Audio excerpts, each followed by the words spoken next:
Welcome, my friends. Whoa, time sure flies, and it's been a long time since I was here.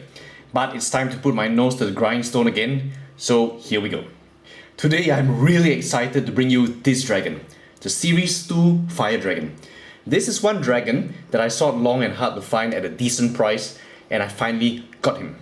Why do I like him so much? Well, you can probably tell from my accent that I'm Asian, Chinese to be specific, and this is clearly an Asiatic dragon. I was very curious as to how McFarlane would interpret the traditional Asiatic dragon, and I was not disappointed. This is how. First, the bio. There is none. Starting from Series 2, McFarlane did away with all the interesting little factoids, and all you have is just a picture of all the dragons in the series. Now, concept art wise, you can see this little fire dragon pig here and nothing else. The pose is dynamic, and I like the contrast between the red of the body and the white of the wings. I have something for red, and I do bemoan the fact that there doesn't seem to be too many red dragons in this series. Here we have not one, not two, but three. Three red dragons. How they look in person is probably another matter, and we'll explore as I review more dragons. So let's get him open. So here's how the dragon looks like out of the box. It comes in 4 separate pieces. You've got the wings. You've got a base. And of course you have the main body of the dragon itself. Now, the Chinese dragon is a more serpentine creature than the typical Western dragon, with only 4 limbs, sun's wings, which will make the typical draconian 6. But that's okay, because they do fly through mystical magical means and not by anatomically granted ones. According to the Chinese scholar and philosopher Wang Fu, the depiction of a dragon was the amalgamation of 9 different animals. Yes, we Chinese do love the number 9. Number 1, the head of a horse. Number 2, the neck of a snake. Number 3, the antlers of a stag. Number 4, the eyes of a demon. Number 5, the belly of a clam. Number 6, the scales of a carp. 7, the claws of an eagle. 8, the soles of a tiger. And 9, the ears of a cow. In addition, there is a special organ on the head known as the 慈母, without which a dragon can't take to the air. This is supposedly shaped like overlapping hills, and if I strain my imagination a little bit, I could imagine that looks like it. It does look like some overlapping hills, this carapace-like looking structure. And in many pictures, you will see the Chinese dragon chasing after a flaming pearl, which is supposed to be associated with prosperity and wealth. So how far have these things been replicated in the McFarlane Fire Dragon? Well, I don't think the McFarlane team were much into poring over ancient Chinese texts and philosophical writings. And I don't think, to be fair, they were exactly trying to replicate a Chinese dragon. But there are some unmistakable Asian features on this dragon. So the body, while not as long, is certainly more slender and serpentine than the typical Western dragon. I can imagine that the shape of the head, yes, it is a bit horse-like. The neck of a snake. Okay. The eyes of a demon. Now, I like these eyes. They're really impressive. Really look demonic. I don't know how a clam's belly looks like, but the scales are certainly not carp-like. Hey, these are what carp scales look like. I don't know what tiger soles look like. The closest I could find on the net doing a quick search were these. So I think that's a 0 there. The ears of a cow, I might have them, it might not, I can't really see under the mane. And finally, the telltale beard or mane of the Chinese dragon.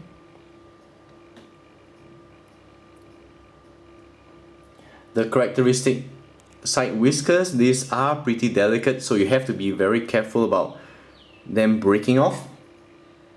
And even the feathery tail here, even though I kind of wish they were white. Oh, I didn't notice this. Look, it's even got words in Chinese. It says Huolong, which if you translate to English means fire dragon. Well, makes sense, doesn't it? That's a direct translation. So the detailing is as expected from a McFarlane dragon. This dragon has wings, which I think brings him down from the fields of the fantastic to the realms of the realistic. But they are so well done that I don't begrudge their presence at all. Look at these feathers. Love the detail on these. Okay. You have the shaft or the rachis delineated in varying levels of detail, just as you would expect on a bird. And the barbs branching off are very, very nicely done indeed. The coloration reminds me of some pictures of birds of prey I have seen.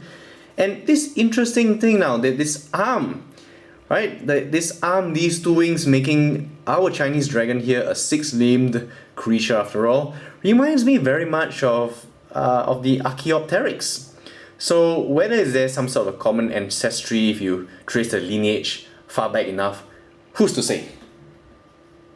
The coloring is red as opposed to the traditional green or even blue, as you see in some pictures in Chinese texts. You can see the yellow stripe here breaking up the color somewhat, and I just like it. The contrast just makes the whole thing look that much more vibrant, that much more natural. You know, you seldom see creatures of just one plain color in nature, do you? So that gives it a very naturalistic look. The contrast with the white wings is really something else.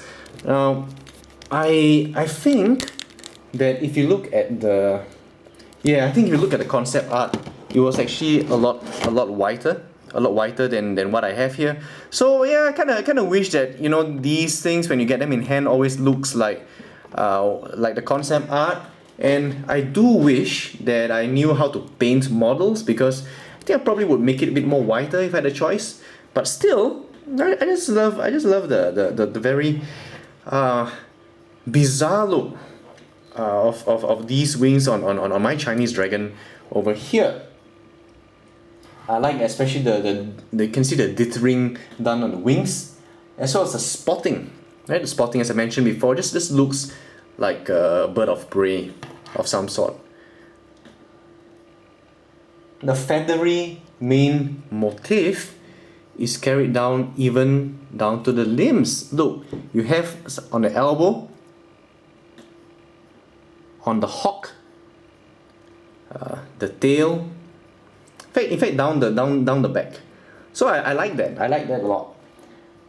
There is many cues for consistency here. The face now. The face is something. I love the way they've used so many different colors on it. It's not just one plain mask like the way we saw back, you know, when I was speaking about the very disappointing deluxe Berserker Dragon in Series 1. They've gone to no pains to bring out the highlighting the beard, giving it different shades of grey. And if you look closely at the mouth region, okay, you'll see the different shades of yellow. Right? They spared no effort. And oh look, I didn't realize that. Look at the two tusks. Not sure if you can see that here, the two tusks here, and even the way the tail, the tongue is done. That's just so like in so many pictures I've seen. You know, since I was a little boy, looking at the Chinese dragon every time, especially during Chinese New Year. Wow, they've really tried to replicate some of the things that we do so love about the Asian dragon, or I should say that make the Asian dragon so unique. The coloration's really nicely done. I just love the eyes though. They really look demonic. They look like the way they're often depicted, except, well, I'm just nitpicking here, but he's cross-eyed. Yes, a very common failing in many of these painted kind of models. Like, you know, I see it all the time on my Carnegie dinosaur models, is you have the eyeballs not facing quite in the same direction. So from the front, it does look cross-eyed. His face looks distorted. But, well, you wouldn't really notice that from a casual viewing. So yeah, I'm just nitpicking here. One final comment. Okay, one final comment on the base. Now, I love how the Asian theme is carried through even to the type of flora on the display here. Now here we have no ordinary shrub. Right? If we have no ordinary shrub, this is actually a bonsai. Okay, a bonsai or a bonsai, okay, is an art form involving miniature trees. And I'm delighted by the thought that went into making that decision to try to carry the overall theme through. You know, and this is not normally something most people would understand or even appreciate it. But for those of us who do, wow, you know, it shows they've really done their research here.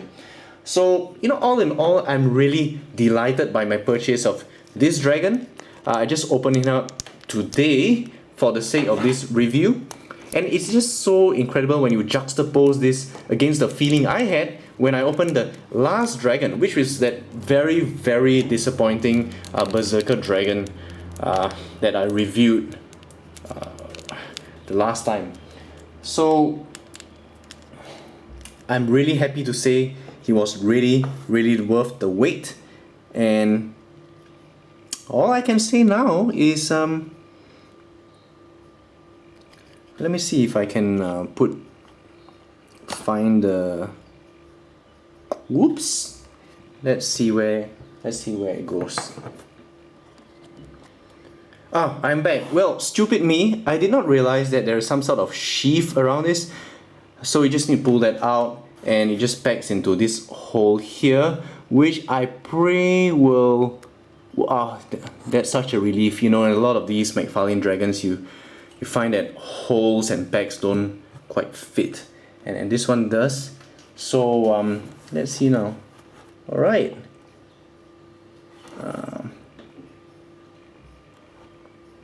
All right. So there is my Asiatic dragon. I'm very happy with it, and I can only hope that the rest of the dragons I review for you from this series brings me as much delight, and hopefully bring... Oh wow, this I'm just really speechless. I just love this dragon. So thanks a lot for watching, and I'll see you guys next time.